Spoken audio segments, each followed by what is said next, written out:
샬롬, 평강을 기원합니다. 유튜브 꿈나무 육꿈 박금민 목사입니다. 오랜만에 다시 인사를 드립니다. 다들 어떻게 지내고들 계십니까? 지난번에 예수를 쓰다라는 책을 좀 추천을 해드렸는데 어떻게 필사는 다 끝내셨는지도 좀 궁금합니다. 예전에도 말씀드렸던 것처럼 사순절은 제 수요일부터 시작을 해서 부활절 전야까지 총 6번의 주일을 제외한 40일간을 이야기합니다. 결코 짧지 않은 기간이지요. 충분히 많은 것들을 바꿀 수 있고 또 깊고 깊은 묵상의 세계로 들어가기에 충분한 시간이라고 생각할 수 있습니다. 여러분, 올해 부활주일이 혹시 며칠인지 알고 계십니까? 네, 4월 12일입니다. 자, 그러면 혹시 작년의 부활주일은 언제인지 기억을 하십니까? 아마 많이들 기억하기 어려우실 겁니다. 작년에는 4월 21일이었습니다.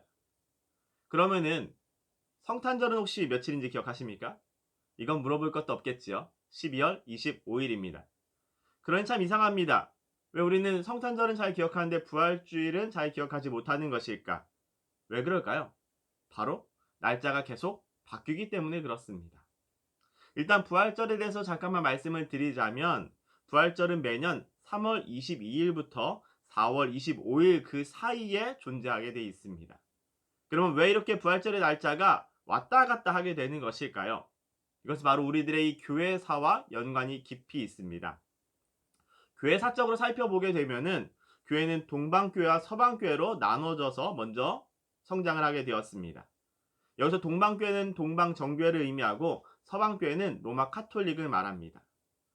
자, 그러니까 3세기 이전까지 동방교회와 서방교회는 서로 다른 날짜의 부활절을 지켜왔다라는 것이지요. 부활절에 대한 해석이 서로 다 좀 달랐기 때문에 그렇습니다. 먼저 동방교회를 좀 살펴보게 되면은 동방교회의 경우에는 예수님께서 유월절 성만찬 이후에 돌아가셨다는 그 사실에 주목을 해왔습니다. 그래서 동방교회는 유대인들의 그 유월절 절기에 맞춰서 예수님의 부활절을 지켜왔다라는 것이죠.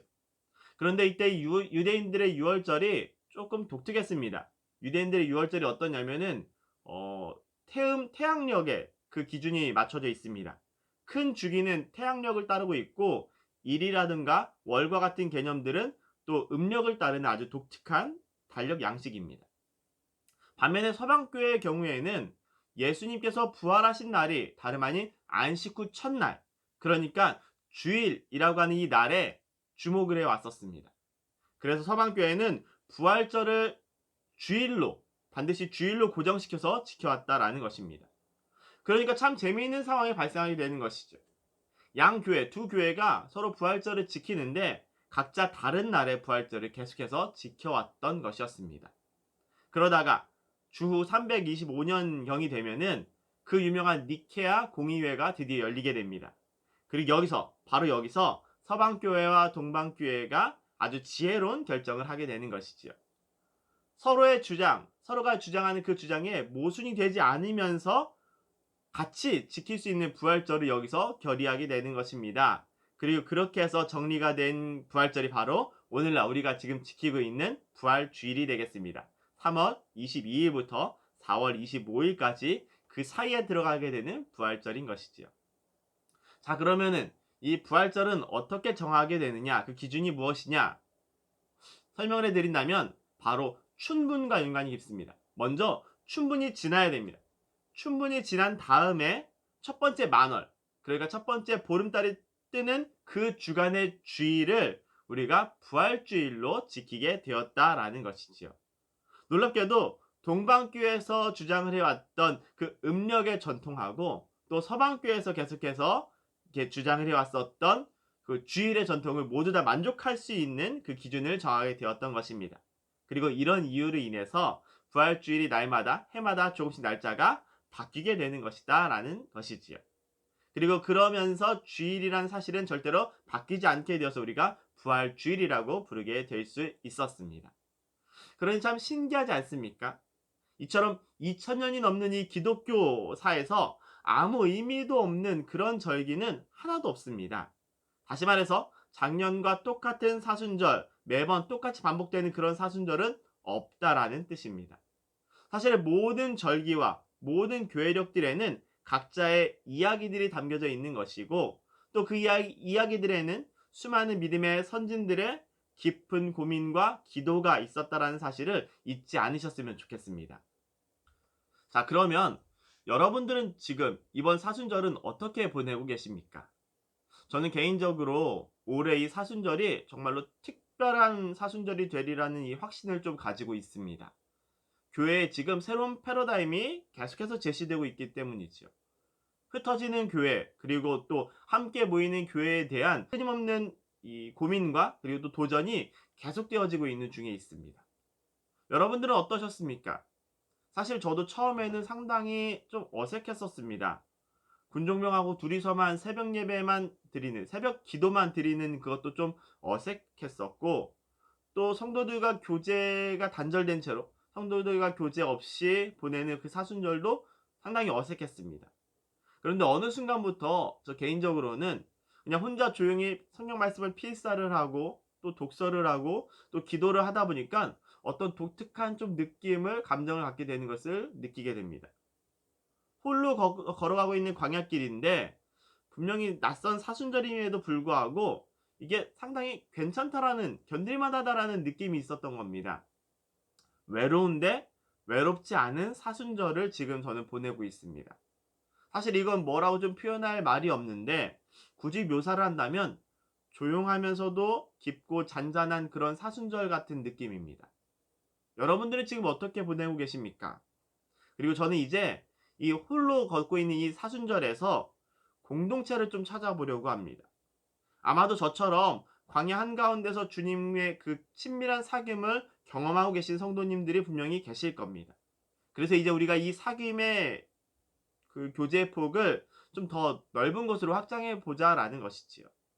물론 여전히 직접 만나서 예배드리는 게 제한되어 있는 것도 사실입니다. 그런데 어느 순간부터 우리들에게 벌써 익숙해져 버린 이 놀라운 온라인 시스템을 한번 활용을 해보려고 합니다. 앞서 지난번 주일 예배 때도 제가 좀 말씀을 드렸던 것처럼 부활주일에 성경 퀴즈 대회를 할 겁니다. 지금 성경 퀴즈 문제를 우리 정주영 목사님께서 열심히 만들고 계십니다. 그리고 주일 예배 때, 그날 부활 주일 예배 때 전화 연결을 통해서 이 문제를 맞추는 식으로 진행을 해 보도록 하겠습니다. 얼마나 성공적일지는 모르겠지만 어쨌든 열심히 한번 준비를 해 보려고 합니다. 그리고 그때 말씀드린 것처럼 성경 퀴즈 대회에 이 성경 범위가 있습니다. 바로 요한복음입니다. 예상 문제지는 출제해드리지 않겠습니다. 그냥 범위만 말씀드립니다. 여러분들이 요한복음을 열심히 읽으시고 그 범위 안에서 문제를 맞추시면 되겠습니다. 그러면 왜 굳이 요한복음만 이 성경의 범위로 정했느냐라고 물으신다면, 바로 이 요한복음이 예수 그리스도의 십자가를 가장 강렬하게 조명하는 성경이기 때문에 그렇다라고 말씀을 드리고 싶습니다. 예수님의 십자가 사역에 대한, 예수님의 십자가를 상당히 깊이 조명하는 책이 바로 요한복음입니다. 그래서 사실은 많은 분들이 요한복음을 사순절에 집중적으로 묵상하시곤 합니다. 가장 많이 묵상한 책이 아마 요한복음일 겁니다. 예수님께서 십자가를 향하시는 장면을 아주 길고 또 자세하게 묘사하고 있기 때문이지요. 그래서 오늘 저는 여기에 더해서 두 가지 제안을 좀 한번 하려고 합니다. 먼저 하나는 요한복음을 음독하는 겁니다. 직접 읽는 겁니다. 벌써 제가 카카오톡에다가 오픈 채팅방을 하나 개설을 해 놓았습니다. 오픈 채팅방 제목은 을지교회 성경 음독입니다. 을지교회 성경 음독. 말 그대로 음독, 소리내서 읽는 겁니다. 채팅방에, 그 오픈 채팅방에 들어오신 분들은 이제 저랑 같이 요한복음을 음독하시게 되겠습니다. 어떻게 하시냐면은 성경 말씀을, 요한복음을 음독하신 것을 녹음을 하시고, 그 녹음하신 것을 파일을 그 채팅방에다가 올려주시는 겁니다. 업로드를 해주시는 겁니다. 길이나 분량은 상관없습니다. 한 장만 읽으셔도 되고 한 절만 읽으셔도 상관없습니다. 읽으신 여러분들의 목소리를 녹음하셔가지고 그것들을 채팅창에다 올려주시면 되겠습니다. 내가, 그리고 우리가 함께 요한복음을 음독하고 있다라는 그 사실을 공유하는 거고, 그 공유하고 있는 그 사실에 대해 서로를 지지해주고 응원해주시면 됩니다. 들어오실 때, 오픈 채팅방에 들어오실 때 비밀번호가 있습니다. 비밀번호는 0691입니다. 외우기 쉽죠? 교회에서 아마 다 쓰는 비밀번호일 겁니다. 그리고 또 하나 제안 드리는 게 하나 뭐냐면 부활 찬양제를 지금 준비하려고 합니다. 부활주일 찬양제를 고민하고 있습니다. 어떤 식으로 할까를 생각을 해 보다 보니까 가정별로 특송을 하는 게 어떨까라는 생각을 갖게 되었습니다. 가정별로 특성을 좀 찍어 가지고 저한테 보내주시면은 제가 그 영상 파일을 정리를 해서 부활주일날 상영을 한다거나 아니면 상영이 좀 제한이 될 경우에는 유튜브에 올리는 것을 고민을 하고 있습니다. 솔직히 여러분들이 얼마나 호응을 해 주실까라는 좀 걱정이 있기는 하지만 가정 단위의 예배가 주는 그 은혜가 분명히 있으리라고 저는 확신을 합니다. 온라인 예배를 드리면서 이 예배의 흐름에서 가장 중요한 게 무엇일까를 계속해서 고민을 하게 됩니다. 그리고 저는 생각을 합니다. 사실 온라인 예배에서 가장 취약한 부분은 아무래도 공동체성일 겁니다. 예배는 함께 드리는 것이 맞는데 그런 것인데 핸드폰으로 또는 TV로 시청하는 것은 아무래도 예배가 되기가 쉽지가 않습니다. 반면에 이 온라인 예배가 주는 또 강점, 장점도 있는 것이죠. 그게 바로 가정 예배의 활성화입니다. 사실 모두들 지금 어떤 모습으로 예배를 드리고 계시는지를 제가 알 수는 없습니다. 하지만 아무래도 확신하게 되는 것은 다들 각자 가정에서 예배 드리는 게 상당히 어려울 거라는 분명한 확신입니다. 작은 이 핸드폰에 의지해서 그 조그만 스마트폰 창에 의지해서 예배를 드리는 게 쉽지 않기 때문이죠. 어떤 분들은 이어폰을 꽂고서 예배를 드리시는 분들도 계실 것이고 또는 소파에 앉아서 누워서 길에서 화면을 보시는 분들도 계실 겁니다. 지난 주일에 제가 주일학교실에서 이렇게 설교를 하고 있는데 우리 하람이가 졸고 있길래 하람이 잔다고 뭐라고 좀 예배 시간에 이야기를 했더니 그 장면을 보시고서 깜짝 놀라셨다라는 제보가 있었습니다. 아마 모두들 대동소이하셨으리라고 생각을 합니다. 그때 졸고 계셨던 분들이 분명히 계셨을 겁니다. 그만큼 우리가 이 온라인 예배를 드린다라는 것은 생각처럼 말처럼 쉬운 일이 아니다라는 것이지요.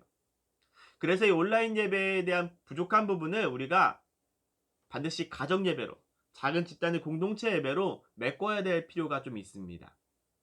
예전에 지금보다 더 상황이 좀 나았을 때 그때 정비대대 그 형제들이 군종 형제들이 함께 335 여러 명이 모여가지고 예배를 드린 적이 있습니다. 그때도 밴드 라이브로 영상을 송출하고 있었는데 용사들은 이제 교회로 나오지 못했을 때죠.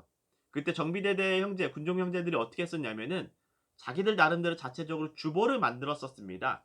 주보를 만들고 제작을 하고 또 찬양곡도 선정을 하고 기도 모임도 갖고 하면서 예배를 시청하면서 그 두 개를 같이 연계해서 진행을 했던 적이 있습니다. 상당히 좋은 시도였었고 상당히 은혜로운 시도였다라고 저는 생각합니다. 형제들의 창의성에 제가 되게 많이 놀랐었습니다.